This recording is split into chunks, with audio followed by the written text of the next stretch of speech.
So today we're going to see if we can beat Elden Ring only using poison. And before you go down to the comments and type, well duh, you can beat it with poison, we're going to try to use most of the poison weapons in the game and cheese as many bosses as we can using poison. Now let's get into it. We choose the Prophet class as it allows me to use our first weapon right out the gate. We don't have to upgrade any stats. We then make Shrek because in Elden Ring, poison is like onions. Onions have many layers. Poison has many layers. Poison is deadly poison and normal poison. Onions have onions and, well, more onion. Now that we've created our big meaty ogre boy, head over to the Grafted Scion, unalive ourselves, make our way into the open world, talk to Melina for torrents, and then we head straight over to Caelid. I got some comments saying that they enjoyed me showing the maps of locations to where things are, so we're going to be doing that during the setup phase. So we're heading to the abandoned cave, and I'll have the map on screen, and this is where our first weapon is located. But I kept dying over and over and over again. I decided to go cheese the Knight's Cavalry. I know I don't do it the most optimal way, but this is the way I learned to do it, so that's how I keep doing it. After being the Knight's Cavalry, we get our vigor up to 20, so we can try to survive in the cave. Now that we have that, we head back over to the abandoned cave, and I found out that the way I was trying to go in the first place, there was nothing even back there. I was just getting myself killed over and over again for nothing. But eventually I find out where to go. You just hop up these dead foes, and at the top of here will be our first weapon, the Venomous Fang. Now that we have our claws, we're gonna go pick up the Wondrous Physic and grab some Sacred Tears. And after getting all the Sacred Tears, we stop by and kill the Scarab right here on the map. I'll show you where it is to get the Poison Mist. We'll be using this later in the run. We're actually gonna grind for our armor. We're gonna be using the Guardian set, which you get from the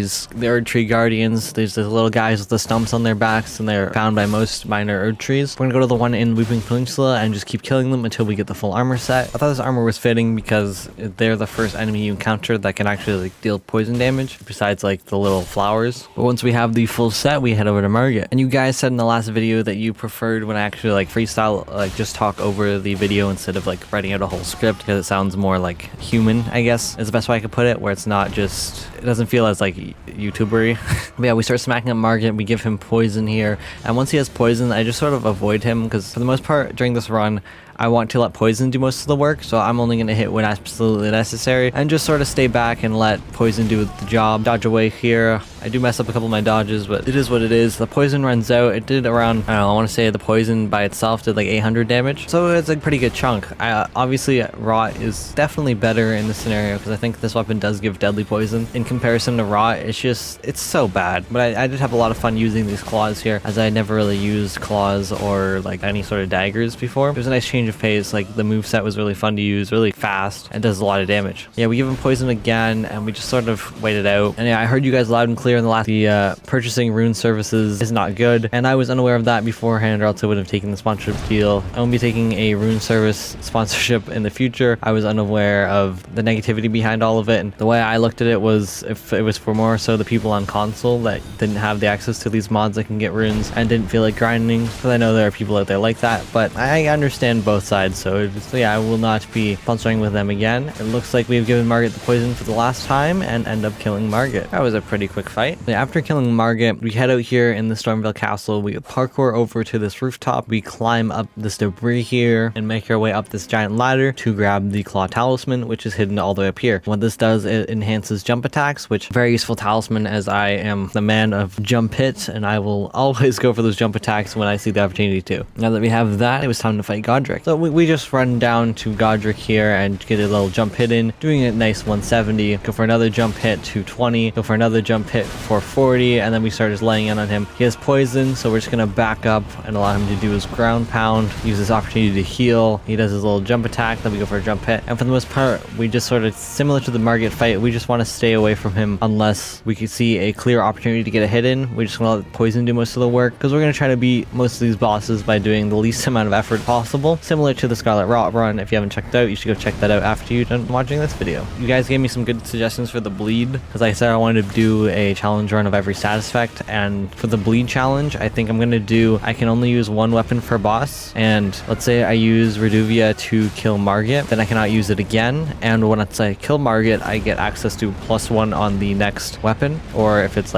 use regular smithing stone, I guess +2. I think that's how I'll balance it out, every 2-to-1 ratio for smithing to somber. So yeah, that'll really change up the diversity, as I haven't used a lot of the bleed weapons, so I know I can I'll use the flail, Reduvia, hook claws I think give bleed, speed. And there's a lot of options to use, so that'll be a lot of fun to do. I'll add another stipulation on top of that. I'm just not figured out what, but I really like that idea for the challenge run. I'll try to use the most like unique weapons, and I don't think I'll use rivers. We'll see. I've never actually used it, so it'd be fun to like see how broken it is, but at the same time try to stay away from stuff that's super broken. Give Godrick poison again, and we just sort of back up here, and the poison is doing a good amount of carrying during this run. I try to hide in this broken debris here. We like to do a little trolling sometimes. He goes up for his big slam attack. I just sort of wait around, dodge at the last second, get a nice little backstab in here, some free hits. Oh, the poison runs out as he does his dragon breath, so I just go for the backstab here. The fire actually shoots back and hits me. I go for the jump attack, and then he goes for the jump attack, doing damage to me. I go for the jump hit and finish off Godrick. And this run, I think I'm going to keep the attempts on screen, but both of these bosses so far have been one attempt. Now we head over to the Stillwater Cave, and the reason why we're heading here is because there is a boss at the end of it that has a talisman that I'd like to grab. So we make it to the end of the Stillwater Cave, and we have to fight the Clean Rot Knight. Now, this is a little tricky as his arena is like a poison swamp here. I utilize jump hitting a lot. I think that's the most of the time I went for damage. It was just jump hits because he's also like blocking most of the time, which is kind of annoying. So I just wait around until I get an opportunity. Then I go for a jump hit. As you can see there, he's trying to block. Tried to scoop me up, but not today, bozo. Now whenever he had an opening, I would just go for a jump hit. He gets me really low here. I pot up for the jump hit. But yeah, it's interesting to see how many of like the quote-unquote normal enemies they turned into like early game bosses. I didn't realize until like replaying it. Obviously you don't really know until later, but a lot of them like you forget about. Like I forgot about fighting the Clean Rot Knights. Like the only one that I remember fighting is like the double Rot Knight fight, and that was horrible. And we get a final jump hit here, and we killed the Clean Rot Knight, giving us the Winged Sword insignia. Now we're gonna head over to the Raya Lucaria tunnel to grab the Smithing Stone Minor Bell Bearing 1 after fighting the Crystallian. I'm not really gonna show this fight. The Crystallian's kind of easy. I just sort of like wail into him here and end up killing the Crystallian with a final poise break and a riposte. Now that he is dead, we can level up our weapon, so we head over to the round table and do just that. Now with our weapon upgraded, we go pick up the Academy Gate Key, and we head into the Academy. And it was time for everyone's favorite red dog, the Red Wolf of Radagon. So I don't know if it was just because I was getting better at Elden Ring finally, or if poison was really easy, but I think for the most part through this run, most of the bosses I first try, which is actually insane. Like I did this run all in one session, and usually it takes me like 2 sessions, like 2 days, sometimes 3 if I'm like getting angry and don't want to play anymore, which has happened like once or twice. Go for a jump hit here. He has poison, and we just killed the Red Wolf. That was quick. I need to like finish my talking point. And now time for the real boss before the boss, the Carrion Royal Knight. This guy kills me more than like any other NPC just because his parry is so strong. If he just like gets you with it, he'll just kill you. And I just make him jump down and he dies. Now it was time for Rennala.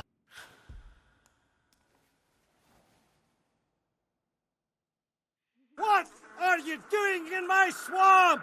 Yeah, like I was saying, most of the boss in this run was really easy to me, and I don't know if it was just because I was getting better at Elden Ring, or if it was because poison was so strong and the weapons I was using were so good. I want to say that was it near the end game, because like the poison weapon we use later, like Ash of War on it, it makes the weapon super strong. We almost one cycle Rennala here. We do give her poison, so she will go down to 0, but as we learned in the Scarlet Rot run, she can't actually die while in her bubble. She's just not allowed to. So we have to pop her bubble one more time and just give her one little punch. Now that phase 1 Rennala was done, we were going to run up behind her, give her some back shots, do like a good 700 damage. And I think the only 2 enemies that are immune to poison throughout this whole run is Godfrey and the Elden Beast. Besides that, everyone we're going to be like trying to give poison to, which is nice. We go for a jump hit here, we give her poison. She summons her wolves, and when she does her summons, because she has poison, I just try to run away because like she's going to take this little tick damage while I am just sprinting around, which is nice. I give her a little, I miss. Never mind. Oh boy, that's embarrassing. She then summons again. This time it is the worst summon to deal with, the Bloodhound Knight. I don't really like dealing with these guys, to be honest. They're fast and annoying and cringe and strong. She summons in the giant, goes into her moon form here. Sort of wait for her to come out. We go in, wait for the moon to touch the ground.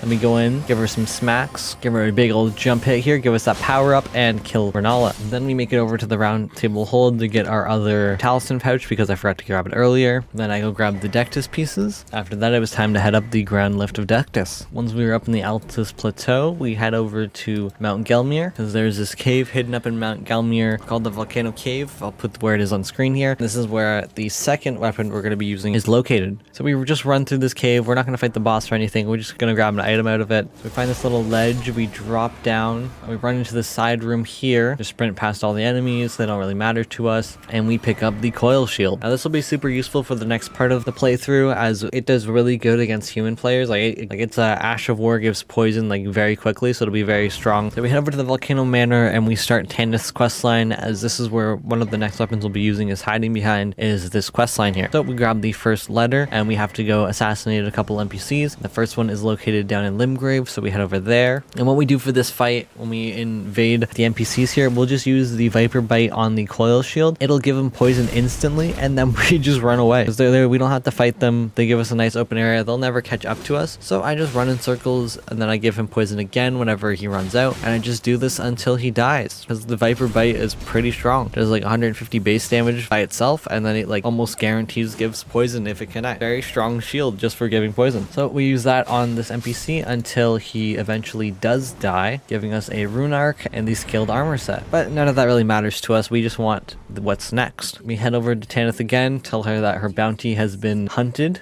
and she gives us our next target. And this one is actually located under Mount Gelmir in the Altus Plateau right before the Shaded Castle. And we do the same sort of thing. And this one is a long arena instead of a big circle like the other one. So we give him poison and we run to the other side. He just sort of ticks out. And he has a bow, so for the most part, we'll just be spending most of our time dodging his bow shots. And we'll be doing the exact same strategy as the other one. We're just going to be hitting him with the Viper Bite and then waiting for him to poison out, run back and forth until eventually he does die. And he gives us the Crepus's Vial, which is a talisman that makes it so no matter what you do, you won't be heard, I believe it is. It's like, it silences all of your footsteps and movements, which will be useful for a fight coming up, but I don't think it is necessary. It's just because I was lazy, I found that this helped me a lot. So once we killed him, we went over to Tanith again and we told her that her bounty was done, and she gave us the reward that we will be using for the rest of this run. The Serpent Bone Blade. This weapon does give poison as well, and it has a really strong Ash of War. I believe it's like a similar moveset to the Rivers of Blood Ash of War, but we can't use it just yet as we do not have the required 22 dex. So it was time to fight the Draconic Tree Sentinel. We put on that Crepus's Vial that I was talking about. That makes us super quiet, and we just sneak up behind the Tree Sentinel here. We just crouch in these bushes. He has no mind that we're even here. He doesn't even know we exist. And then once we sneak up behind him, it's time for us to finally use that incantation we picked up near the beginning of the game, Poison's Mist. Now we're just gonna sit here and use it, and it'll give him poison instantly. And now we just wait, and it'll do like around like 1200 damage. Then it will run out, and then we just give it to him again, and we repeat this process until the Draconic Tree Sentinel is dead. And we don't actually have to fight him at all, which is very strong. We don't even have to deal with one of the more annoying bosses in the game. We just sort of have to sit here and let it rip on him until he eventually can't handle it anymore and taps out. And the Draconic Tree Sentinel took a while. Like, it was at least 8 minutes of just sitting there waiting for him to die. So that kind of sucked, but it is what it is. That gave us the levels that we needed to use the Serpent Bone Blade. We're gonna head over to the Altus Plateau's sealed tunnel, as this tunnel has the Smithing Stone Bell Bearing number 2. So we're gonna go into the sealed tunnel and grab that out of this chest real quick, and then we're gonna go level up our sword. We leveled it up to level 13. Then it was time for us to take on the capital. We make quick work of this minor Erd tree, as they do drop a Lord's Rune, which helps us out a lot. It gives us 50k runes, which is some free levels. As this Crucible Knight is distracted by this picture of a tree, we go grab his Hero's Rune 5 from him and run away. Then we make our way into these sewers to steal the Erd Tree's favorite +1 from Moog. Now that I learned that you can just take it and not fight him, I'm going to be doing that every single time from now on. Frick Sewer Moog, he is annoying. Now, before we head into the Godfrey fight, we're actually going to grind the Guardians out here with this flower on their back, because that is an alternate piece to our back piece right now, and it is a rare drop. So we're going to be killing them over and over again until we get it. And I swear every time I'm playing the game just casually and I run up here, I always kill one of them and get it, but now that I actually want it, it won't drop. Like, it took me like a good 20 minutes of just killing these guys before the piece finally dropped. We're going to equip it, and now we have this big old flower tree on our back, and this armor is actually better than the chest piece, and it looks prettier. Like, look at these flowers. They look kind of dead, but they're flowers. And now it's time for Godfrey. So like I said, mentioned earlier, Godfrey is one of the only 2 bosses in the game that are immune to poison, as the only thing he is like not immune to is sleep. So we just go in here and we use our double slash Ash of War and just use it over and over again, because it is super strong. It's definitely the fastest attacking part of this weapon. Any of the regular swings just do not compare to just clicking the double slash. Like, you just get those 2 hits in and you can actually combo it. I think there's like 3 total combinations you can do. So it does like a double slash, and it does like a 3 hit afterwards, and then it does 1 final swing down, and it's actually super strong to use. I had a lot of fun just abusing this combination and not really using the regular hits. I would just, whenever I would attack, only go for double slash, because it was just so much better and faster. So the video I want to do next is beating all of the Dark Souls games with only using the fan favorite weapon, the Claymore, because I do like that weapon. I think it'd be fun to just revisit all the games and just go down memory lane. But that's gonna take a while, so I don't want to like not have uploads for a while, so I'm trying to figure out the way to do that most efficiently. We trade hits here, and Godfrey is now dead. We grab the talisman pouch from him here. Now it's time for Morgott, and Morgott probably made me suffer the most in the whole game, surprisingly. I don't know why. I'm just so bad at the Morgott fight. Go for a jump hit here, and again, we're just only going to go for double slashes whenever we have the opportunity to. Regular hits just aren't worth it. We're gonna still applies poison, so might as well. It's not like we're losing anything going for it besides like FP, but even when you combo it, it only takes from the original FP of the usage, so you can technically get off like 7 hits for the FP of 2, which is crazy. He uses swords here, which rains down on us. He does have poison though, so we're just gonna try to like run away, wait for the swords to run out. As I run into 2 of them here, he throws a spear at me, I dodge. He has poison, so we're just trying to stay away. He hits down on me with the chopsticks, but I'm not letting you make me an ogre fillet, so we're gonna back up here. He's gonna throw his spear again. We're gonna go in with these little double slashes here while he's down. We're gonna get the full combo off, and then we're gonna run away. Let him do his blast. We go for a jump hit here because we still have the talisman that boosts our jump attacks, so whenever we do see an opportunity that double slash isn't gonna work, or just like the first hit of a combo, we're always gonna go for a jump hit just to get those extra attacks off. He does have poison, so we're just gonna run away here, try to do as much damage as possible with the poison, just let it do its work. But it doesn't compare to Rot. Like Rot like almost killed him by itself. Poison, I think I would need like 4 different procs to kill him with me attacking him. He does skewer me here, which does suck a lot because it takes away like almost all of my health. I'm down to 2 pots here, and I'm trying to get close and personal, but he's jumping around all over the place. He goes for another one. I dodge it this time, thankfully, giving me a nice little combo here. He's gonna go for his double slash, like his explosion attack. We're gonna sneak up behind him, get those hits off. He is very low. Oh, he goes for swords here, allowing me to get the final double slash in and finishing off Morgott. I want to say I'll have the attempts on Spain, like I said earlier, but I want to say this was the longest fight in the game. Like it took me the most attempts, but we'll find out shortly. After Morgott was dead, we're gonna head up to the other lift, but before that, and along the way, we're gonna pick up the Flame Drake Talisman +1. Now we're gonna head up to the mountaintop of the Giants, and we're gonna go grab the Smithing Stone Miner's Bell Bearing 3 in the Zamar Ruins up here. Then we're gonna go to the round table and level up our weapon even more. We need our weapon to +19, which is nice. And while we're up in the mountaintop of the Giants, we're actually gonna take this bounce pad back here, and there's actually an ancient dragon smithing stone in this skull over here, so we're gonna go into its mouth and pick it up, and that'll be useful for later, as we don't have to kill anything for this ancient dragon smithing stone. We could just grab it here and use it when we can later. I wasn't like going out of my way to get smithing stones in this run. I was just gonna go off of whenever I got the bell bearings and then level up based off of that, so we wouldn't be able to upgrade our sword next until we get the bell bearing 4, which is from the Godskin duo fight. So we didn't just max our weapon out early. We would have to actually like stride towards it. I didn't want to max out quite early game. I just wanted to like have that sort of feeling of natural progression. And now it's time for the fire giant. So we make our way over to him. We go for a jump hit, does some good damage, and we're just gonna be trying to spam double slash on his foot as much as possible. Fire giant, you know, he just runs away, just fire giant things. And we can actually give him poison as well, so it's nice when we do give him poison because it does scale, so it does do a good amount of damage to the fire giant. Part of this fight is quite normal, the fact that we just sort of run at him and go for these poison procs. And I know that there were some summons that I could have utilized, just most of them just sort of stand around and don't do anything, so I just decided not to. Looking back on it, it'd be nice to showcase those sort of summons, but at the same time I didn't feel like they were necessary for the run, so I didn't bother going out of my way to grab those summons, being like the land squirts and like the little the flower guys. Those were like 2 of the 3 poison summons. The other one I don't really remember. It might be the Urchi's Guardians. We start chopping away at his foot here, and we just combo his foot here into a phase shift, and that's the full combo right there. Puts his hand down, and we just sort of start using double slash on him. This double slash is just so strong, and we get almost the whole combo off, dealing 1,400 damage, which is quite nice. He lands his arm right in front of us, gives us some more free hits, and then he goes for the fire spit, and this is exactly why we picked up that Flame Drake Talisman, so we didn't get one shot by this move right here, because whenever you don't have it, it just one shots me most of the time if I don't have the proper HP. And now I won't be trying to get his hands, as it's just easier for me to attack his thick thighs and legs, so we're gonna do that whenever we have the opportunity here. We're just gonna like sneak up behind him and just start smacking away at his legs with the double slash until we eventually kill kill the fire giant. And yeah, the fire giant was pretty easy. We did do him in one attempt, which was nice. Starting to get the fire giant down. And yeah, let me know if there's any like modded Elden Ring content you'd like to see, because I know I did the Ascended mod and I've only done like randomizers, like Foggate and regular randomizers, and then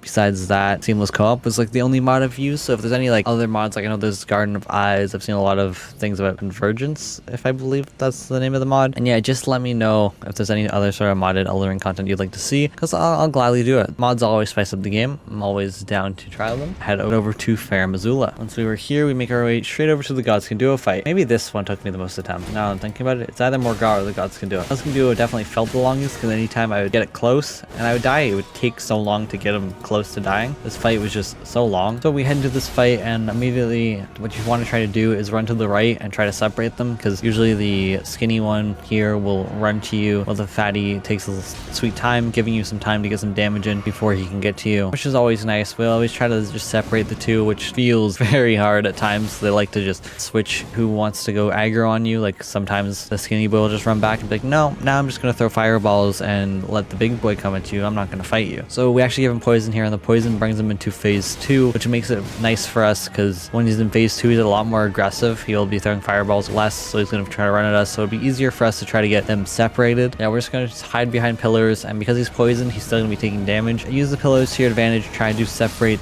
the fight, because once the first one's dead initially, the fight becomes super easy, but it's just getting that first one dead that takes forever. I did have a lot of FPS drop during this fight, and maybe it's because I was watching YouTube at the same time. I want to say that that's what did it. So from now on, I'm not going to be doing that during this fight, at least, because I don't want there to be frame drops during the recording, because that's not cool. We go for a jump hit here, and now that we have him going for a summon, like he tries to summon his friend here, we actually get a poise break. We poison him and cancel the summon. He actually didn't summon his friend, so I actually run around for a bit trying to make him summon again, but he doesn't end up doing that. He goes for the roly-poly attack, and we can actually just utilize the range of double slash on this pillar here and just back up and smack at him. He still has poison, so he's still taking damage, and then the double slash hits as well. And I was trying to get him to summon his friend here, like I was saying, but he just didn't want to. Like, I think when we canceled him, we kind of broke him, and he registered that he already did it, so he wasn't going to do it again. So I actually waste a lot of time just waiting for him to do it, and then just give up and just go in for the kill. And now that Fatty was dead, and whenever they die, you want to keep hitting their dead body, because it actually does do damage to the overall HP bar. And now that Big Boy was dead, it was just Skinny Boy again, and he would have to summon in his friend. We just go for this 1v1 here, as I'm a lot more comfortable with his moveset. And whenever he goes for the jump attacks, we just try to get a nice combo off. And when he's in phase 2, he's a lot more manageable. Go for some more double slashes here. He tries to summon his friend, allowing us to get in this nasty combo here, because once he get out, he'll try to do for his phase shift, allowing us to get more damage off. We missed that dodge here, but now he's in phase 2 and he's poisoned, so he's gonna be taking that chip damage. But he also brought Big Boy back, and he's still alive. That's problematic. He goes for a fireball here, which allows me to get a nice combo in, and now it's just me and Big Boy. And I'm trying to wait for him to try to use that summon, because they're at a very low boss HP, so I feel like once he goes for that summon, we can get a lot of damage in, and I believe we might be able to kill him when he goes for that, if we even allow him to go for that. He goes for a fireball here. Whenever he goes for a fireball, those are free opportunities to attack. He gets poisoned, he tries to belly bounce me, and he goes for the summon, which was his last mistake, and we kill the Godskin duo, granting us the Smithing Stones Minor Bell Bearing 4, which will allow us to level up our weapon to max. So we head over to the Round Table Hold and do just that. I know there's like one other poison shield, which is like the Bull Ant shield, and then there's like the bow. I never really found a scenario which I would be able to utilize those to my advantage, so I didn't use those weapons. But for the most part, we use the 3 main poison weapons, and we actually pick up the Dragon Crest Shield Talisman +2 here, and we're gonna put that on and replace for the Flame Drake Talisman. Now it was time for Maliketh. We run over to the Beast Clergyman here, start smacking into him. We do quite a good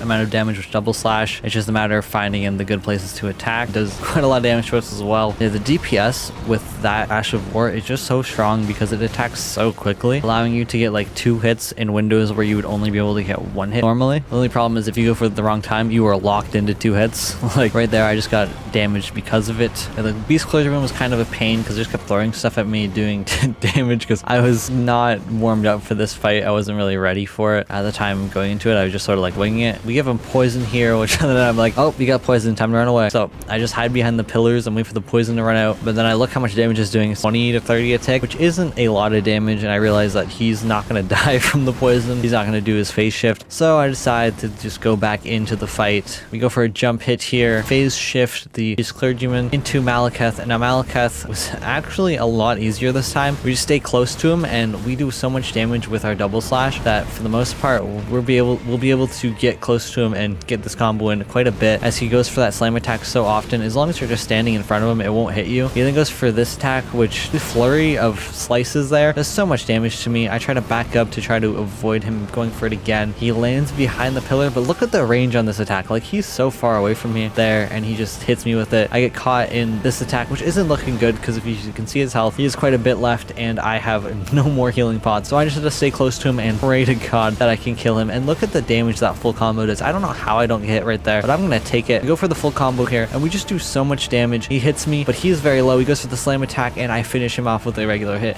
and Maliketh is dead on my first attempt, which is, you know, a round of applause for me. That's unheard of for me. Like, usually I struggle on Maliketh so much, but we did it first try. Now that Maliketh is dead, we're gonna go stop by and pick up the Erdtree's Favor +2, because, you know, it's just become a staple. What I rely on every single run, because whenever I don't know what talisman to throw on, Erdtree's Favor never hurts. Now it's time for Gideon, and I just used the strat that I used in my last run, and you just sort of stick on him and he will be able to die very quickly, as regular hits will just cancel him out of any sort of spell he tries to go for. As you can see here, as long as you stay out of that explosion attack, you're fine to just go at him, and you can just hide behind the pillars here and heal, as none of his attacks will go around them. He goes for his Kamehameha here, and we just go up and we go and start smacking away at him. And as long as you stay close and just hit him, yeah, the Black Flame, this is the only one that'll like mess you up.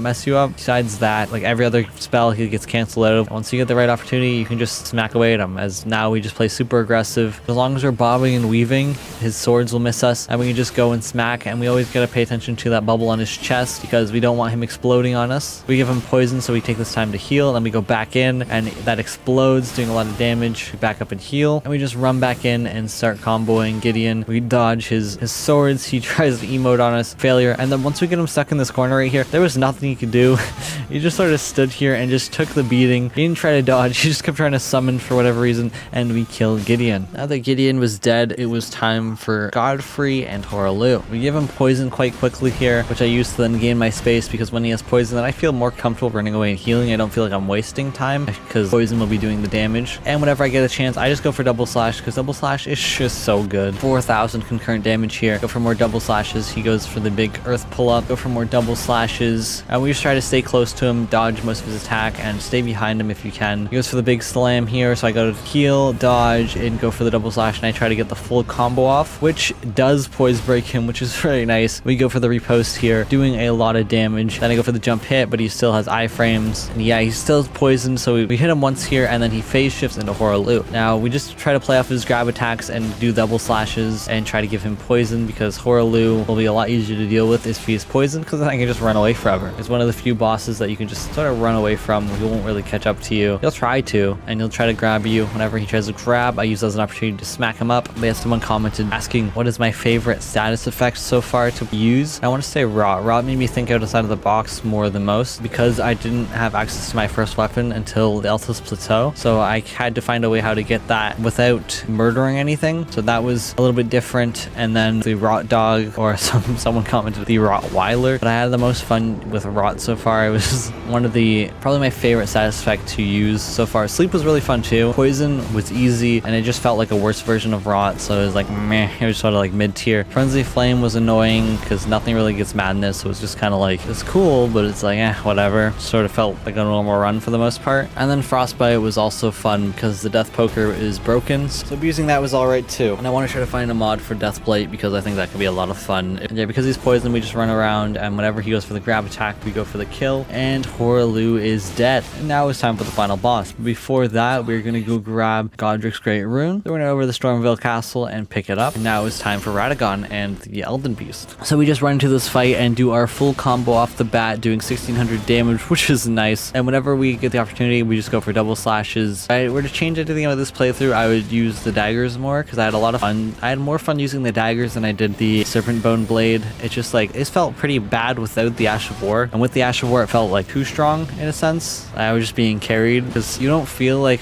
you're attacking as much when you're using the Ash of War, in my opinion. Like, you're not like doing every hit input, it's like auto attacking. So it was definitely a different feeling, because one button would do 2 attacks, then you click it again, it does 3 additional attacks, then you click it again, it does 1 additional attack. Okay, we just stuck on him and used double slash whenever we got the chance to, and we get behind him here, we go for more combos, teleports away, smacks down, start smacking him up. Ow, he almost kills us here. We heal up instead of going for the attack. He lunges at us. We find this opportunity to get some more double slashes in, and I go for the kill. We trade hits and he dies, and we are pretty low on pots. We are 6-1 going into the Elden Beast. So this Elden Beast, we're just going to stick close to him and do the full combo, and that does 2k damage before he even does his mandatory Dragon Breath attack. Then we go behind him, we get another combo off, and we're just doing so much damage to him with this double slash Ash of War. It is actually so strong. Like, I haven't played around with a lot of the Ash of Wars, so finally like trying most of them out through these different runs. Like, so many of these weapons are so fun to use. Like, I regret not using more variety in my actual playthrough. He does rings here, and he pops up beside us, gets some nice hits off, and instead of running away immediately, he actually goes for his combo here, so we can just stay by his chest and do a lot of damage. He actually lands on top of us, unfortunately, causing us to heal, because we don't want to die by anything stupid, so we try to stay at full health throughout this whole fight, and we go for the combos whenever possible. Go for a nice jump hit here. I was going for jump hits because I wanted to get a nice poise break, because our jump hits are doing like a good 600 damage actually, because of the talisman we still have on. We sneak up behind him when he does Elden Stars. We do a little bit of combo, and Elden Stars is my least favorite move of his. Everything else I'm fine with. Just this, it's so annoying because it's not consistent how it tracks you. It just freaking, at least I don't find it consistent. There's probably is some consistency to it. To me, it just seems like random shit flying at me, alright? And I don't like random shit flying at me. He dives away after we get that riposte off. Sorry, I'm doing a